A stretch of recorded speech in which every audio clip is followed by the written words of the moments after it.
Midlands, or close to Smethwick.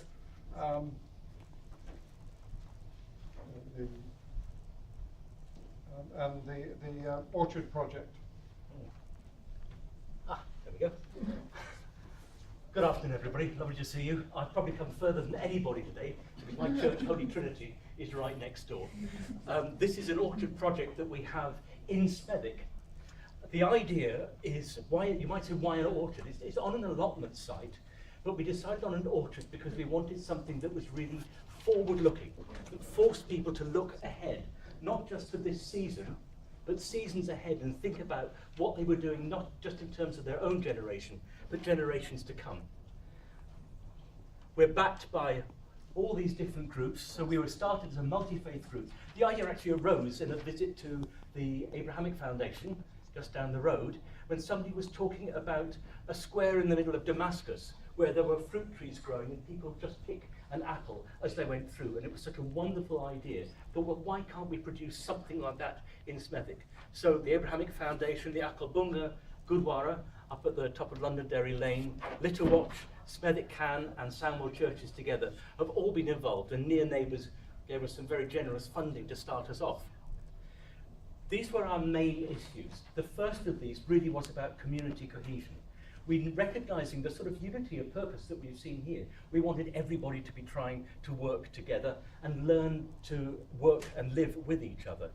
We wanted, obviously, to improve the local environment. Creating educational opportunities is vitally important to us, and tackling food poverty. Now, with an orchard, you have to accept that you're not going to tackle food poverty this year or even next year. That's further down the line. But already with creating educational opportunities, children are learning that you can grow your own food. They're learning that it can be grown locally. They're learning that it can be grown organically. So there is already some way towards tackling the food poverty, which is about food knowledge, as well as about the availability of food.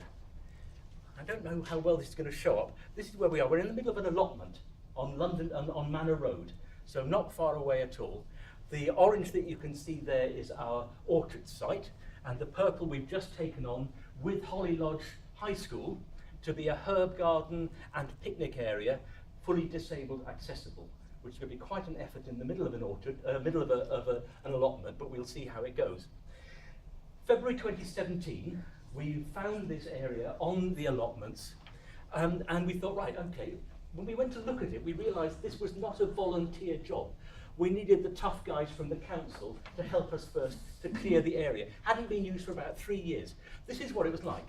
Those are brambles up about that high. So they came through with brush cutters and did the first cut down. Spring 2017, we started to clear all that up. These are volunteers from the Gurdwara and from one of the local churches. But there was still an awful lot of rubbish left around. There were tree stumps and goodness knows what in there. And much as we had volunteers up there, and some volunteers, especially when it was nice and sunny, we had volunteers, we weren't keeping up with it. The weeds and everything was growing faster than we were able to clear it. We got a man with a digger in 2017, and thanks to near neighbours, we had the funding to do that, and they cleared the whole site for us. And that was vitally important to actually get back to that. Doesn't stop weeds growing, I can assure you, but and there we are in February 2018. That's a group of people planting the first tree. Now, this is a picture of all the holes that had to be dug. We have 135 holes for 135 trees. I'm sorry, I don't know how clearly you can see that, but there they are. 135 tree poles, and that's what 135 trees looks like. They're all delivered bare root. If you're doing fruit trees, that's the way to plant them.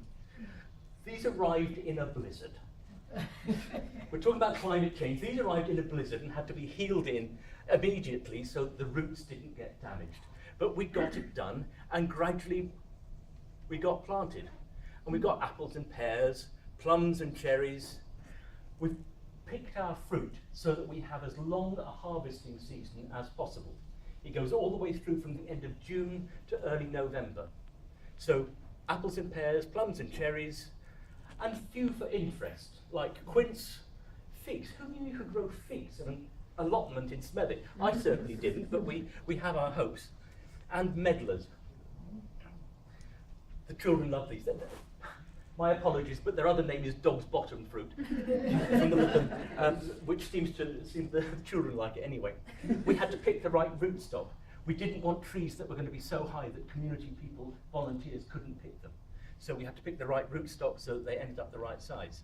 We're going for hedging that will encourage wildlife. At the moment, most of it's privet.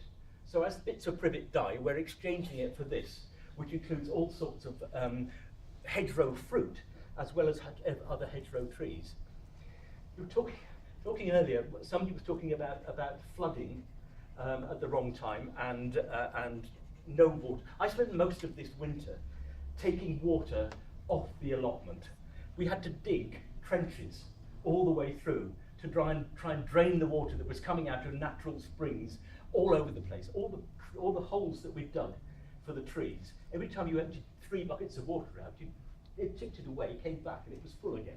So it was quite difficult. And then, of course, I spent all this summer putting the same water back on to the trees again. Planting the trees was fun. Some older people, this is George, one of our congregation, planting the first tree, and some much younger people. We've had children from 2 of the local primary schools planting trees, having a great time. The best bit, of course, with the wellies was treading the trees in and making sure that they were all firmly bedded in. But they learnt about the trees and they learnt about what you needed to do to plant them, and they were interested. They wanted to know and they want to come back. We did an interview with one of the local radio stations with some of the children from Devonshire. And this lovely girl said, when we planted the trees, they looked like unhappy sticks. And now they look like trees, which was great. And there you go. That's that's our trees starting to be planted. They're not all there yet. Spring, leaves, blossom. You've got no idea how relieved I was that something was actually growing, because it did look difficult for a while. And yes, there they are. Unfortunately, as I found out from my orchard expert, you then have to cut half the blossom off as your first pruning. And you have to take all the fruit off the trees, because you don't want it spending its energy building fruit on the first year. You wanted to put it into roots. But it was lovely. It was wonderful to see. I'm not expecting you to see that. That's our orchard spreadsheet. That's all the different trees that we've got. 15 varieties of apples. Coming through. Autumn 2018. Well, they're there. They're still there. They got a bit sunburnt, but they're all right. And I have to own up, I didn't take quite all the fruit off. So this is one apple that survived. And there's a bunch of volunteers. Blue sky in October. Who knew? As we came to do some tidying up. And it is a continual work. But we have difficulty getting volunteers. There are 2 reasons. One is there's no shelter, and when it rains it's horrible, when it's really hot it's horrible. And the other is no toilets. So that's our next step. And you do need to think about these practicalities. So we've got Holly Lodge High School, we're building this shelter, which is a log cabin shelter. I'm going to spend a day in school next week, helping them design the mural to go on the inside of the shelter.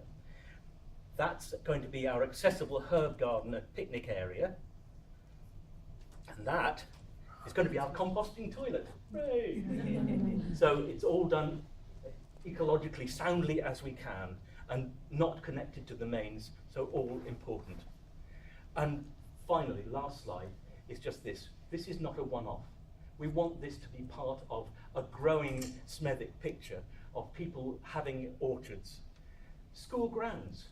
And Crockett's, for example, have got children in electric wheelchairs. They will never get onto the orchard site. Why not have a wheelchair-friendly orchard on the school site? Difficult parkland. Street corners. Why not? Can you imagine a street corner or strips along roads? And like that square in Damascus, people saying, oh, that looks nice, I have one of those. Not going and picking it all to harvest it and put it in a shop, but just an apple for themselves. And I would love, and I've said this before, I say it each time, I want people in 10 years' time to say, you've got to go to Smethwick next year and look at the blossom.